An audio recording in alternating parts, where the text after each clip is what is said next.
సహోదరి సహోదరులు, లోకము పరిశుద్ధతను ప్రేమించదు. జ్ఞాపకం పెట్టుకోండి. లోకము పరిశుద్ధతను ప్రేమించనప్పుడు పరిశుద్ధులను కూడా ప్రేమించదు. పరిశుద్ధంగా జీవించే వారిని ప్రేమించదు. ప్రభు సెలవిచ్చాడు, లోకములో మీకు శ్రమ, అయినను ధైర్యము తెచ్చుకొనుడు, ఎందుకంటే నేను లోకమును జయించి ఉన్నాను. నువ్వు నీతిగా జీవించటం వల్ల, యథార్థంగా జీవించటం వల్ల, ఆత్మీయంగా జీవించటం వల్ల, ప్రార్థనాపరురాలుగా జీవించటం వల్ల, ప్రార్థనాపరుడుగా జీవించటం వల్ల మొట్టమొదటిగా గిట్టనటువంటి వాడు ఎవరైనా ఉన్నారు అంటే అది సైతాను. దేవునితో నువ్వు పెనవేసుకున్న బంధాన్ని చూసినప్పుడు, దేవునితో నువ్వు కలిగి ఉన్న సత్సంబంధాన్ని, సహవాసాన్ని సైతాను చూసినప్పుడు వాడు సాధారణంగా ప్రశాంతంగా ఉండలేడు. ఎవరిని మృంగుదునా అని చెప్పి వాడు దివారాత్రములు తిరుగుతూనే ఉంటాడు. ప్రాముఖ్యంగా ఎవరైతే ప్రభువును సంతోషపరచాలి, సత్ప్రవర్తన కలిగి జీవించాలి, సాక్ష్యమును కాపాడుకోవాలి అని ఆశిస్తూ ఉంటారో వారి మీద సైతాను దాడి చేస్తూనే ఉంటాడు. దావీదుకు వ్యతిరేకంగా అబ్షాలోము అలాగే అహీతోపెలు వ్యతిరేకంగా తయారైనప్పుడు, కుట్ర పండినప్పుడు దారుణం ఏమిటంటే దావీదు పక్షమున ఉన్నవారి కంటే అబ్షాలోము పక్షమున ఉన్నవాళ్లే రోజు రోజుకు పెరిగిపోయారు. కొన్నిసార్లు నువ్వు తప్పు చేయకపోయినా, నువ్వు యథార్థంగా జీవించిన అబద్ధాన్నే నమ్మేవాళ్ళు అధికంగా నీకు కనిపిస్తారు. నీ పక్షమును నిలిచేవాళ్ళు బహు తక్కువ కనిపిస్తారు. అందరికీ తెలుసు నువ్వు మంచివాడివి, మంచిదానివి అని చెప్పి. కానీ ఏదైనా ఒక సమస్య వచ్చినప్పుడు నువ్వు ఆశ్చర్యపోతావు. నా పక్షాన్ని నిలబడతారు అనుకున్న వాళ్ళు కాస్త సడన్గా నీకు వ్యతిరేక పక్షాన్ని నిలబడడం నువ్వు చూస్తావు. ఇది సాధారణం. యేసుక్రీస్తు స్వస్థత కార్యాలు చేస్తున్నప్పుడు జన సమూహం అనే పదాన్ని మనం చూస్తూ ఉంటాం. కానీ యేసుక్రీస్తును అన్యాయంగా అధికారుల దగ్గర తీసుకుని వెళ్ళి దోషిగా నిలబెట్టినప్పుడు ఏమైపోయారండి జనసమూహం అంతా? ఎక్కడికి పోయారండి? అప్పుడు వినిపించిన ఒకే ఒక కేక ఏమిటో తెలుసా? సిలువ వేయండి, సిలువ వేయండి. ఎవరో ఎందుకండి, ప్రాణాలు ఇచ్చేస్తానన్నటువంటి 12 మంది శిష్యులు ఏమయ్యారో చెప్పండి. పేతురు అన్నాడు, ప్రభువా వీళ్ళందరూ నేను విడిచిపెట్టేస్తాను, నేను మాత్రం నేను విడిచిపెట్టను, ప్రాణం ఇచ్చేస్తాను అన్న పేతురు అంటే, పేతురుతో పాటు అందరూ కూడా అదే మాట అనిరి. ఏ మాట అన్నారు? ప్రాణమైనా ఇచ్చేస్తాం కానీ నిన్ను మాత్రం విడిచిపెట్టాం. యేసుక్రీస్తు అన్నాడు, మీరందరూ కూడా నన్ను విడిచిపెట్టి వెళ్ళిపోతారు. లేదు ప్రభువా. అప్పుడే రోషాన్ని ప్రదర్శించిన పేతురు ఏమన్నాడు? వీళ్ళందరూ నిన్ను విడిచిపెట్టినా నేను మాత్రం నిన్ను విడిచిపెట్టను. పేతురో, యేసు ఎవరో నాకు తెలియదు అని ముమ్మారు నువ్వు బొంకుతావు. అప్పుడే కోడికి వస్తుంది. ప్రాణమైనా ఇచ్చేస్తాను ప్రభువా అంటున్నావు, కానీ అలా చేయలేవు నువ్వు.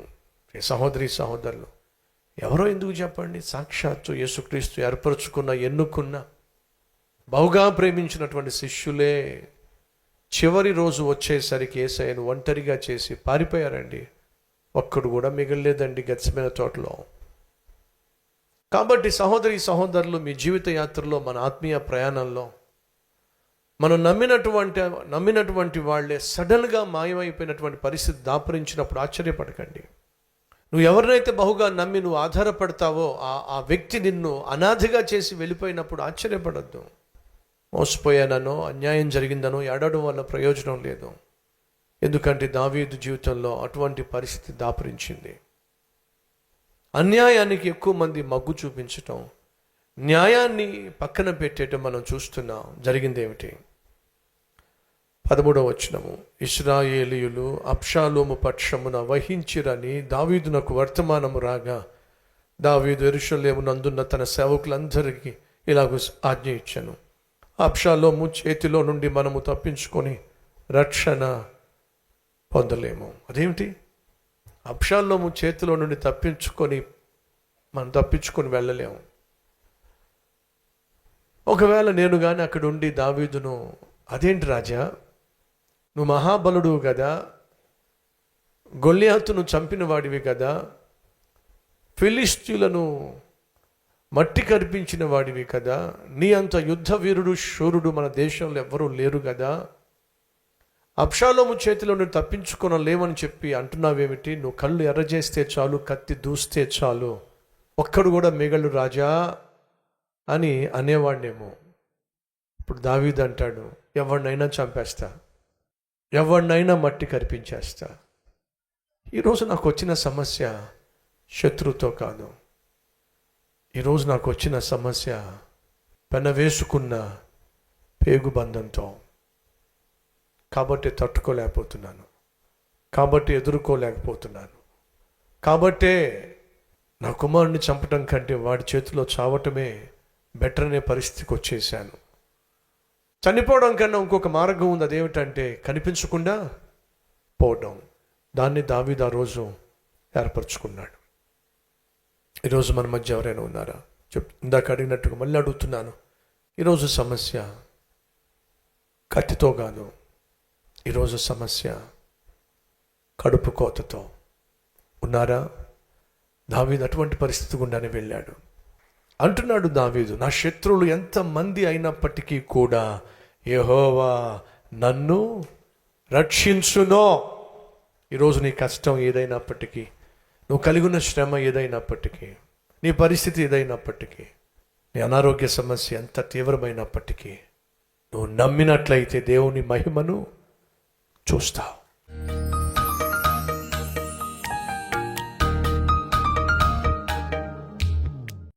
ప్రభువా, నీ బిడ్డల ఆక్రందన ఆలకించు నాయన. వారి గుండె లోతుల్లో ఉన్నటువంటి ఆవేదన గుర్తించండి నాయన.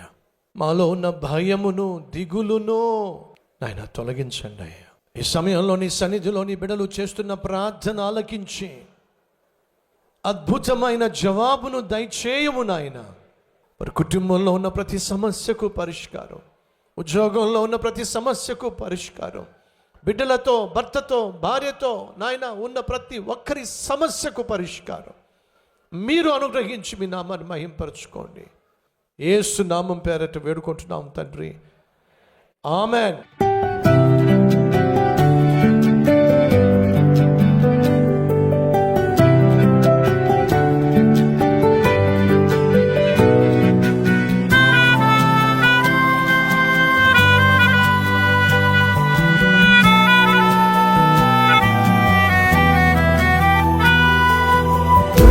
డైలీ డివోషన్ మీకు ఆశీర్వాదకరంగా ఉంటే 10 మందికి షేర్ చేయండి, లైక్ చేయండి, ఒక కామెంట్ పెట్టండి.